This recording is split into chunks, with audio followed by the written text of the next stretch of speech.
Guys, this is Ashwin Vidyala here, and that's how I always start every video. I say this is Ashwin Vidyala, and I need to spice it up a little bit.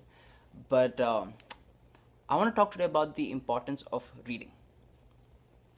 Now, throughout the centuries, reading was one of the main mechanisms that people were taught stuff through reading, through books. I was listening to this audio, and this guy was talking about. He was first talking about how throughout history, if you look at the way people learned things in terms of like a profession or something, you had apprentices. Even till today, like if you want to be a master plumber, for example, you have to be the apprentice of a master plumber for a while.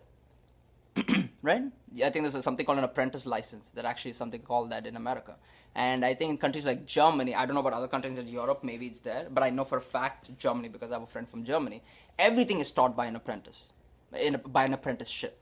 You're an apprentice to somebody who's doing it in real life, and you go and you're an apprentice to that individual. And so you learn what they're actually doing, what he or she is actually doing. You see what he or she is actually doing.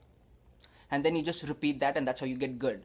And I think that works relatively well because Germany is ahead in everything pretty much that it does. Let it be cars, let it be confectionaries, food. Doesn't matter. Germans are the shit.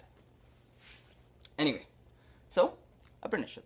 So one of the main ways things were taught throughout history was, through books, yes, and through an apprenticeship, by observing someone. Because when you observe someone, you... for lack of a simpler way to explain this, you develop neural pathways in your brain. These are like connections between nerve cells, basically. And then the more you observe it, the stronger it gets, and then the easier. That's why when you do something, when you keep doing it over and over and over again, it gets easier. Because when you learn a process, there's actually a physical connection in your brain that records the process. And then when you keep doing it over and over again, it just keeps getting stronger and stronger and stronger. And that's why it becomes second nature eventually. So by doing it over and over again, it gets stronger. And by observing someone, it gets stronger. Now, when you're observing people, there are two ways you can observe. One is by actually physically observing them, doing what they're doing. That's one way. That's where the apprenticeship concept comes into play. The second way of observing, and this is very interesting. I was listening to this audio today where this guy explained this concept. The second way of observing is through books. Because like when you read biographies and autobiographies of people who are doing what you want and who are masters at it, and you observe how they operated in life through books, through an autobiography or a biography, you actually gain a stronger neural pathway faster. Do you understand the significance of that? You actually gain a stronger neural pathway faster by observing someone through a book than in real life. Because I think you get to use your whole imagination. I don't understand the modus operandi, big word. I don't understand the way it works. I don't understand why that is, but I would venture to say that it's probably true. Because I trust the source of the information.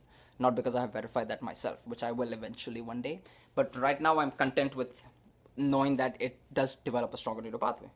Which is why, throughout history, there has been so much emphasis on reading. And which is why the most successful people that are living today and who have ever walked planet Earth are voracious readers.